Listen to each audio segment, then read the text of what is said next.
નમસ્કાર વિદ્યાર્થી મિત્રો, જો તમે કેન્દ્ર સરકારની પરીક્ષાની તૈયારી કરી રહ્યા છો તો તમારી માટે તાજેતરમાં રેલવે રિક્રુટમેન્ટ બોર્ડ દ્વારા એનટીપીસીની વિભિન્ન જગ્યાઓ ઉપર પોસ્ટ આપવામાં આવેલી છે. કેટલી ભરતી છે? 8,858 જગ્યાઓ પર ભરતી થવાની છે. અને સારી વાત એ છે કે આ ભરતીમાં 12 પાસ અને ગ્રેજ્યુએશન બંને પ્રકારના વિદ્યાર્થીઓ ફોર્મ ભરી શકશે.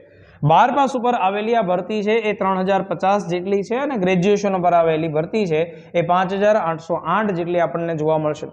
આ એનટીપીસી નો મતલબ થાય નોન ટેકનિકલ સ્ટાફ, જેમાં સિનિયર ક્લાર્ક, જુનિયર ક્લાર્ક અથવા ટિકિટ ચેકર જેવી જે અથવા એકાઉન્ટન્ટ જેવી જે ભરતીઓ આવતી હોય છે આ બધાનો સમાવેશ થાય. એની માટે તમારી માટે ઉત્તમ તક છે કે તમે રેલવે વિભાગની અંદર લાગી શકો.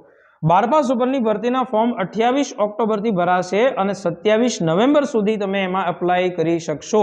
જ્યારે ગ્રેજ્યુએશન ઉપરની ભરતી છે એની માટે 21 ઓક્ટોબરથી લઈ અને 20 નવેમ્બર સુધી તમે તમારું ફોર્મ છે એને ભરી શકશો. હવે આગળ માહિતી જોઈએ કે સાહેબ આમાં ફીસ કેટલી છે. 250 રૂપિયાથી લઈ અને 500 રૂપિયા સુધીની ફીસ આમાં રહેવાની છે. ઉંમર 18 વર્ષથી 30 વર્ષ સુધી. જો સાહેબ 12 પાસ ઉપરની ભરતી છે એનટીપીસી ની તો 18 થી 30 અને ગ્રેજ્યુએશન ઉપર છે 18 થી લઈ 33 વર્ષ. અનામત મુજબ જો તમે અલગ અલગ કેટેગરીમાં આવો છો તો તમને છૂટછાટ મળી શકે છે.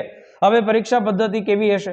CBT 1 જે 100 માર્ક્સની હશે, જેને આપણે કોમ્પ્યુટર બેઝ ટેસ્ટ કહીએ છીએ. CBT 2 જે 120 માર્ક્સની હશે. આ આપ્યા બાદ તમારું ટાઈપિંગ અને એપ્ટિટ્યુડ ટેસ્ટ જે રહેવાનું હશે, એની પછી ડીવી અને એની પછી તમારું મેડિકલ એક્ઝામિનેશન થશે.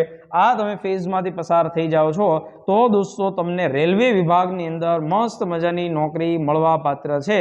અત્યારથી પહેલા તો સૌથી પહેલું કામ તમારે ફોર્મ ભરવાનું છે અને એની તૈયારી વ્યવસ્થિત કરવાની છે.